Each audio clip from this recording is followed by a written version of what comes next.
Now Moses kept the flock of Jethro, his father-in-law, the priest of Midian, and he led the flock to the backside of the desert, and came to the mountain of God, even to Horeb.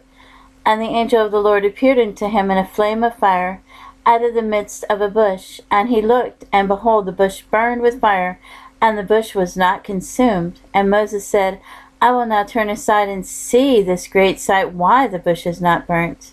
And when the Lord saw that he turned aside to see, God called unto him out of the midst of the bush, and said, Moses, Moses. And he said, Here I am. And he said, Draw not nigh hither. Put off thy shoes from off thy feet. For the place whereon thou standest is holy ground.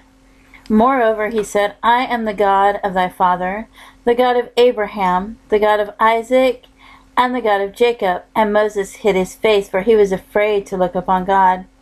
And the Lord said, I have surely seen the affliction of my people which are in Egypt, and have heard their cry by reason of their taskmasters, for I know their sorrows, and I am come down to deliver them out of the hand of the Egyptians, and to bring them up out of that land unto a good land, and a large, and to a land flowing with milk and honey, unto the place of the Canaanites, and the Hittites, and the Amorites, and the Perizzites, and the Hivites, and the Jebusites. Now therefore, behold, the cry of the children of Israel is come unto me, and I have also seen the oppression wherewith the Egyptians oppress them. Come now therefore, and I will send thee unto Pharaoh, that thou mayest bring forth my people, the children of Israel, out of Egypt. And Moses said unto God, Who am I, that I should go unto Pharaoh, and that I should bring forth the children of Israel out of Egypt?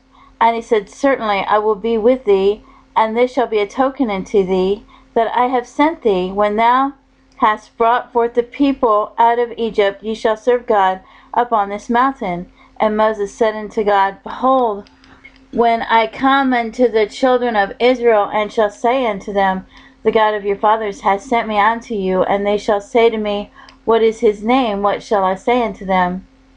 And God said unto Moses, I am that I am. And he said, Thus shalt thou say unto the children of Israel, I am has sent me unto you. And God said moreover unto Moses, Thus shalt thou say unto the children of Israel, The Lord God of your fathers, the God of Abraham, the God of Isaac, and the God of Jacob, hath sent me unto you. This is my name forever, and this is my memorial unto all generations.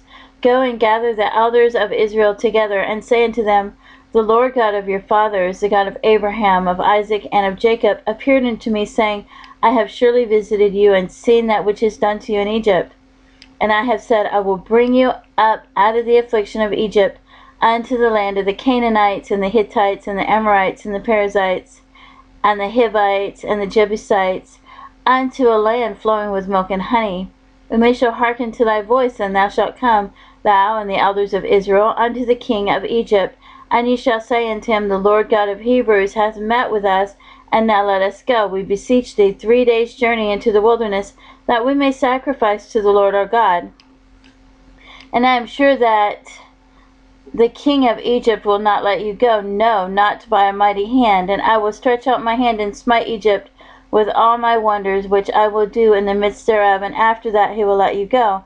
And I will give this people favor in the sight of the Egyptians. And it shall come to pass that when ye go, ye shall not go empty, but every woman shall borrow of her neighbor, and her that sojourneth in her house, jewels of silver and jewels of gold and raiment, and ye shall put them upon your sons and upon your daughters, and ye shall spoil the Egyptians.